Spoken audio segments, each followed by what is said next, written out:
Hello दोस्तों, let's cricket की explainer series में आप लोगों का स्वागत है।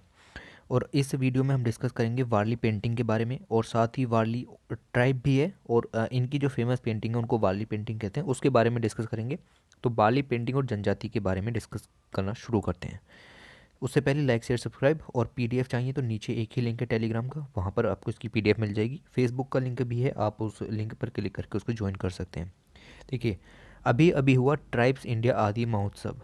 ठीक है, ट्राइब्स इंडिया आदि महोत्सव 2017 में पहली बार हुआ था।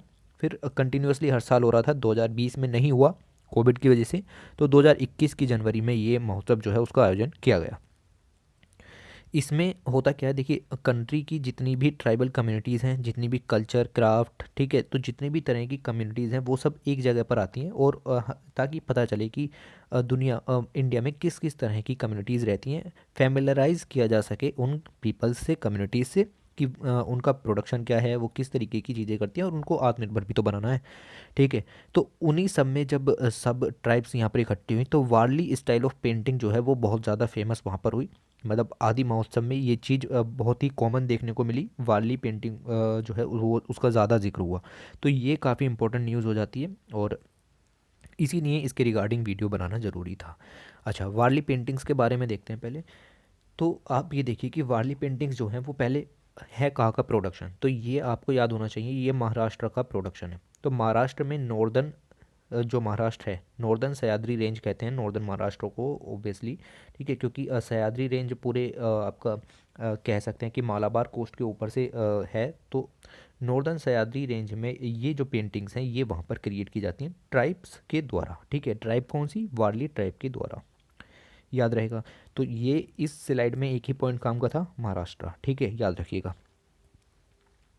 दूसरा, ये जो पेंटिंग है इसमें आपका डेली और सोशल इवेंट्स दिखाए जाते हैं वाली ट्राइब्स के। देखिए, महाराष्ट्र में जो वाली ट्राइब है वो डेली और मतलब उनके जो सोशल इवेंट्स होते हैं उनका एक्सप्रेशन किया जाता है। जैसे आप इस पेंटिंग में देखिए, इस पेंटिंग में नहीं, आप इस पेंटिंग में देखिए।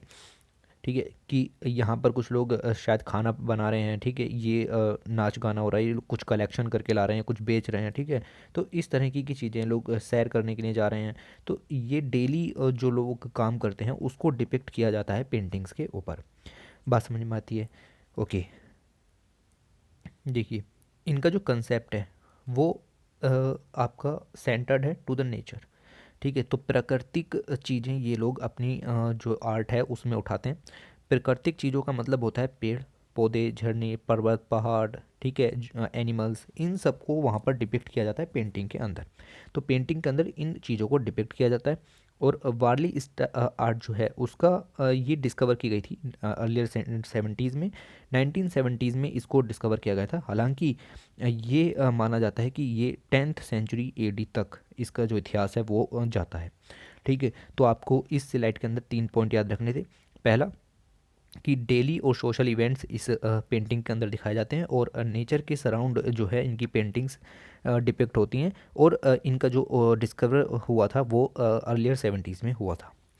ओके, तो पेंटिंग पर निगाह मारिए। दूसरा, इन पेंटिंग्स के अंदर कहीं पर भी माइथोलॉजिकल कैरेक्टर्स का यूज़ नहीं होता है। ठीक है, तो याद रखिएगा, माइथोलॉजिकल कैरेक्टर्स का यूज़ नहीं होता है, ना ही देवी देवताओं की कोई इमेज का यूज़ ये लोग करते हैं।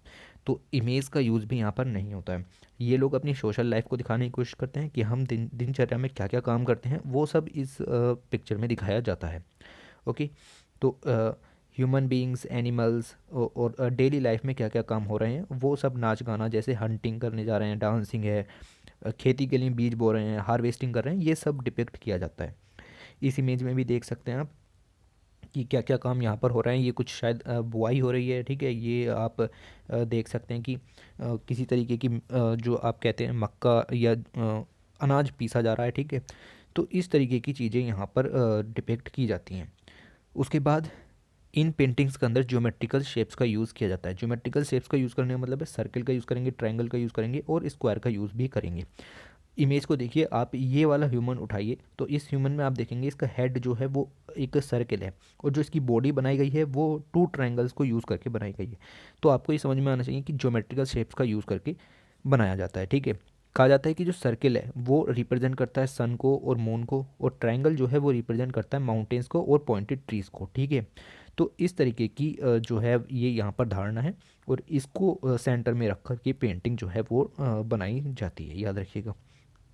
उसके बाद आप देखें तो ये लोग अपना जो हट होता है, जो इनकी झोपड़ी है जिसमें ये रहते हैं, किले की बनी हुई, उस पर ये जो है वो पेंटिंग करते हैं। जैसे एंशियंट इंडिया में था कि केव की वॉल पर पेंटिंग की जाती थी, ये लोग अपनी जो हट्स होती हैं, झोपड़ियाँ होती हैं, ये उस पर पेंटिंग करते हैं। ओके, तो ये तो आपको याद रखना था वारली पेंटिंग्स के बारे में। साथ ही वारली ट्राइब के बारे में याद रखें। तो महाराष्ट्र और गुजरात के बॉर्डर पर लगभग ये जो ट्राइब्स हैं वो वहाँ पर पाई जाती हैं।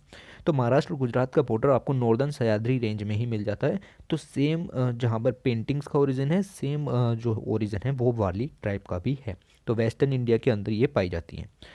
ओके, उसके बाद ये पॉइंट भी इम्पोर्टेंट हो जाता है। देखिए, अब ये मुंबई के आसपास पाई जाती हैं, तो मुंबई एक अर्बनाइज सिटी है। उसके आसपास रहने के बावजूद भी इन लोगों ने अपनी जो अपनी कल्चर थी उसको नहीं छोड़ा। ठीक है, तो ये अर्बनाइजेशन से थोड़ा दूर है, अर्बनाइजेशन का इन्फ्लुएंस इन पर अभी नहीं पड़ा है। ठीक है, तो ये भी काम का पॉइंट हो जाता है। उसके बाद ये देखिए, इनके अपने बिलीफ्स होते हैं, एनिमिस्टिक बिलीफ्स हैं, लाइफ है, कस्टम है, ट्रेडिशन है, अपने कस्टम्स है, और इन्होंने हिंदू बिलीफ्स को भी थोड़ा सा अपनाया है, इन्होंने अडोप्ट किया है, हिंदू बिलीफ्स को काफ़ी ज़्यादा अडोप्ट किया है। साथ ही इनकी जो लैंग्वेज है वो वारली लैंग्वेज है, और ये लैंग्वेज अनरिटन है। तो ये पॉइंट इंपॉर्टेंट हो जाता है, ये लैंग्वेज अनरिटन है, और लैंग्वेज का जो ओरिजिन है वो इंडो आर्यन लैंग्वेज से बताया जाता है। तो ये पॉइंट इंपॉर्टेंट आपके लिए है। उसके बाद आप देखें तो पहले ये सेमी नोमेडिक ट्राइब थी, जैसे अर्लियर ह्यूमन था, same point, semi nomadic tribe थी। बट अब क्या है कि धीरे धीरे जब चेंज हो रहा है तो हंटिंग वगैरह सब बंद हो गई है, तो अब ये राइस और व्हीट का प्रोडक्शन करते हैं, और सेमी नोमेडिक से एग्रीकल्चरिस्ट में ट्रांसफॉर्म हो चुके हैं। तो ये तो पहले भी हुआ था, और ये अब भी हो रहा है। ठीक है, तो ये चीज़ें आपको ध्यान रखनी है। उसके बाद आप मॉडर्न डे में किस तरीके से यूज़ किया जाता है वारली पेंटिंग्स का, वो भी आप देख सकते हैं। एक बेडशीट है, ये पिलो है, तो इसके ऊपर भी आपको इस तरीके की वारली पेंटिंग्स दिख जाएंगी, पेड़ पौधे। तो 2 पॉइंट्स यहाँ से भी मिलते हैं कि नेचुरल जो चीज़ें हैं उनका यूज़ किया जाता है, साथ ही जियोमेट्री का यूज़ किया जाता है, डेटीज़ वगैरह का यूज़ नहीं किया जाता, और डेली और सोशल लाइफ का यूज़ यहाँ पर दिखाया जाता है। इमेज वर्शिप का जो यूज़ है वो यहाँ पर नहीं दिखाया जाता, हालांकि इमेज वर्शिप ये लोग करते हैं। ओके, तो ये सारे पॉइंट्स इंपॉर्टेंट थे। इससे अलावा आपको इस वीडियो के अंदर कुछ भी जानने की ज़रूरत नहीं है। ठीक है, तो वारली आर्ट एंड पेंटिंग के बारे में जितना भी इम्पोर्टेंट था मैंने आपको पढ़ा दिया। इसके ऊपर क्विज़ में क्वेश्चन भी पूछूंगा आज शाम, तो आपको उसका जवाब भी देना है। टेलीग्राम लिंक नीचे है, उसको ज्वाइन कर लीजिए, और वहाँ पर मैं इससे रिगार्डिंग क्वेश्चन आपसे पुटअप करूँगा। ठीक है, तो ये वीडियो बस इतनी। Thanks for watching, take care.